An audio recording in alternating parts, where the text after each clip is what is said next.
Hello friends, welcome to informative Odisha YouTube channel को। आज SSC CPO result बाहरी जाइए। जो आपण मैंने आवेदन करते स्टाफ सिलेक्शन कमिशन रो रिजल्ट बाहरी जाइए। मेरिट लिस्ट रो पीडीएफ आउ कट ऑफ मार्क केते अछि समस्त इनफॉरमेशन जानिबा वीडियो टी को शेष पर्यंत देखंतु। जदि चैनल नुआ आसी चैनल को सब्सक्राइब कर दियंतु और पाखरे थिबा नोटिफिकेशन बेल को क्लिक करंतु। एमती रिजल्ट विषय रे जानिबा और न्यू न्यू जॉब वैकेंसी विषय जानिबा चैनल को सब्सक्राइब करंतु। CPO result 2024 merit list PDF and cut off mark आसंतु। आज जानिबा आमे एसएससी सीपीओ रे जो माने आवेदन करिथिले तांकर मेरिट लिस्ट आसी जाइछि। पीडीएफ रे डाउनलोड करि परिबे आ कट ऑफ मार्क केते जिवो से विषय रे जानिबे। कैटेगरी देखंतु, कैटेगरी रे हमर SSC CPO result 2024 type of employment होची गवर्नमेंट रो एम्प्लॉयमेंट हेबे। नंबर ऑफ वैकेंसी हमर वैकेंसी अछि 4187 टी वैकेंसी अछि। मेड ऑफ एप्लीकेशन हेतिला ऑनलाइन रो। तो मार्क हमर होची 200 मार्क रो एग्जाम हेतिला। ताले नेगेटिव मार्किंग थिला एठारे। ताले गोटे भूल कले 0.25 रो नेगेटिव मार्किंग थिला। गोटे भूल कले 0.25 रो आपनकर नेगेटिव मार्किंग थिला। टाइम ड्यूरेशन थिला 2 घंटा। ऑफिशियली वेबसाइट थिला ऑफिशियली वेबसाइट होची ssc.gov.in। जदि आपण माने एठारे आवेदन करिसंती ताहाले तार सिलेक्शन प्रोसेस बाहरी जाइछि। रिजल्ट भी डिक्लेयर हे जाइछि। Merit list PDF cut off mark केते रहिछि आसंतु जानिबा। तार कट ऑफ मार्क एथरो केते जाइछि। SSC CPO male cut off mark माने पुरुष मानक पई केते जाइछि कट ऑफ मार्क हला आसंतु जानिबा। ताले एससी पई हमर कट ऑफ मार्क जाइछि 79.31। एटी कैंडिडेट अवेलेबल 13,788 जन देइचंती। ताले एसटी पई हमर जाइछि 78.13। ताले एटारे कैंडिडेट अवेलेबल अछंती 7,254 जन अछंती।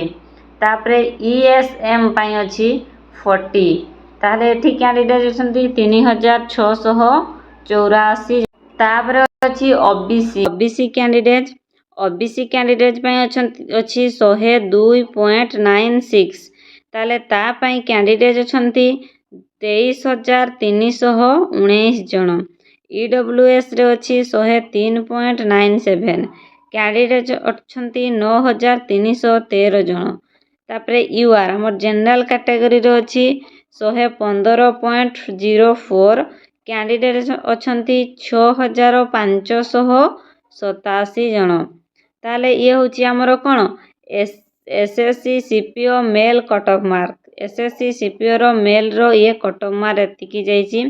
ताले एसएससी सीपीओ रो फीमेल कट ऑफ मार्क केते जाइछि आसंतु देखिबा। ताले फीमेल रो एससी पई जाइछि 95.73। कैंडिडेट अवेलेबल अछंती 938 जन। एसटी पई 88.60।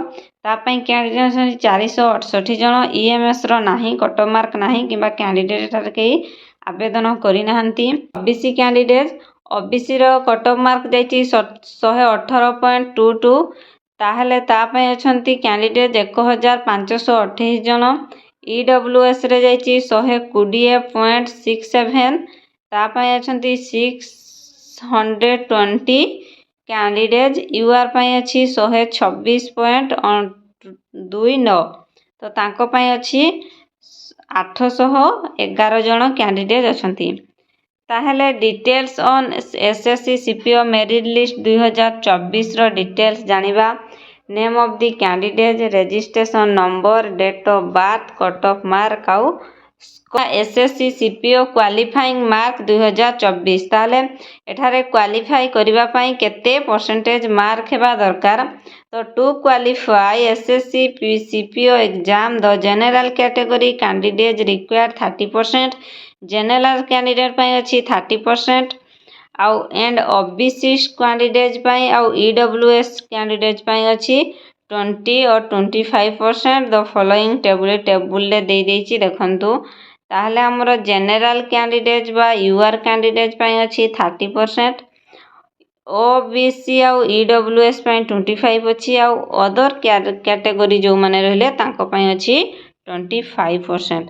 ତାହେଲେ how to check SSC CPO result, ତୁମେ କିପରି ମାନେ ଚେକ୍ କରିପାରିବ କି SSC CPO ର ରେଜଲ୍ଟ ବିଷୟରେ ଜାଣିପାରିବ କିପରି, କ'ଣ କଲେ ତୁମେ ଜାଣିପାରିବ ତାର ରେଜଲ୍ଟ ବିଷୟରେ। First of all visit the official website ssc.ssc.gov.in କୁ ପ୍ରଥମ ଯିବେ, ସେଠି ଅଫିସିଆଲ ୱେବସାଇଟ୍କୁ ମାରିବେ। ऑन होम पेज, तापरे होम पेज ऑन हबो, click on result from top menu, तापरे आपण कोन करबे माने रिजल्ट रे क्लिक करिवे। Find the link SSC CPO result 2024 and click on it, तापरे आपण सेटरे कोन करिवे एसएससी सीपीओ रिजल्ट 2024 मारी की क्लिक करिवे। You will be able to check the CPO merit list 2024, check your name, तापरे आपण सीपीओ मेरिट लिस्ट बाहर जीवो, सेटारे आपण को ना चेक करि परिबे।